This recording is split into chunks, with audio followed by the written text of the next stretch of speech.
नमस्कार. मी सुनीता गुरखे. मी सर्वप्रथम माझ्या व्हॉट्सअप ग्रुप लग्नाचा आहे. त्या ग्रुपमध्ये माझे फॅमिली नंबर सर्वांना मी धन्यवाद देते की कोणतेही कार्यक्रम त्यांचे घरगुती असो, सामाजिक कार्यक्रम असो, तर ते मला न विसरता आमंत्रण देतात. त्याबद्दल मी त्यांचा आदर करते, धन्यवाद देते त्यांना. तसाच काल एक पूजा होती, आपल्या डोंबिवलीतच होती. गृहप्रवेश, नवीन रूम घेतला स्वकष्टाने त्या मुलाने. माझ्या मुलासारखाच मुलगा आहे, पण त्यांनी स्वकष्टाने तो रूम घेतला स्वतःचा. तर त्याचं करावं कौतुक तेवढं कमीच. अशीच प्रत्येकाची प्रगती होवो म्हणून त्यांनी मला आमंत्रण दिलं, व्हॉट्सअपला निमंत्रण दिलं. परत कॉल केला त्यांनी. मग म्हटलं जवळच आहे, आपल्या डोंबिवलीतच आहे, म्हणून जावं.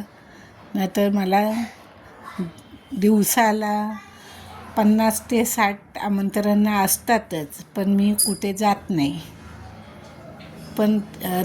त्याबद्दल सॉरी, कारण मला पण घरात नातवंडं असतात, सुना जॉबला असतात. त्या कारणाने मी लांबचे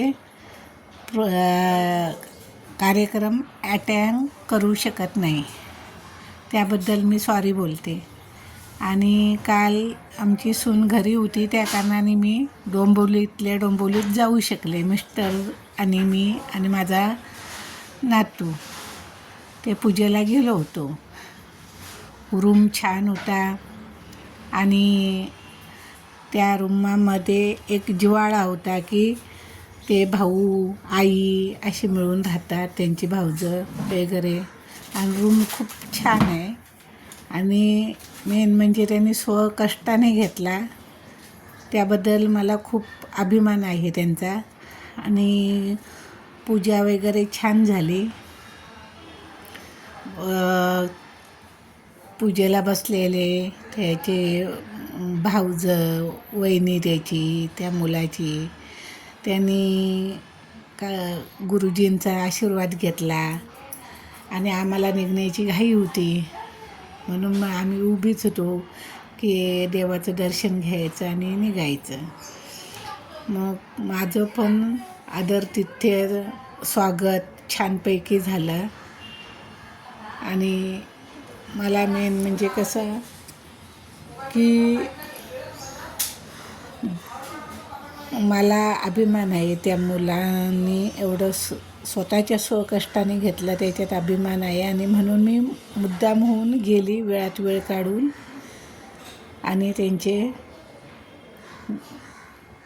सर्व फॅमिली संगती गप्पा गोष्टी झाल्या. आणि मग आम्ही दर्शन घेतलं देवाचं. जेवण पण छानपैकी होतं. पाची पक्वान मस्त झाली पूजा.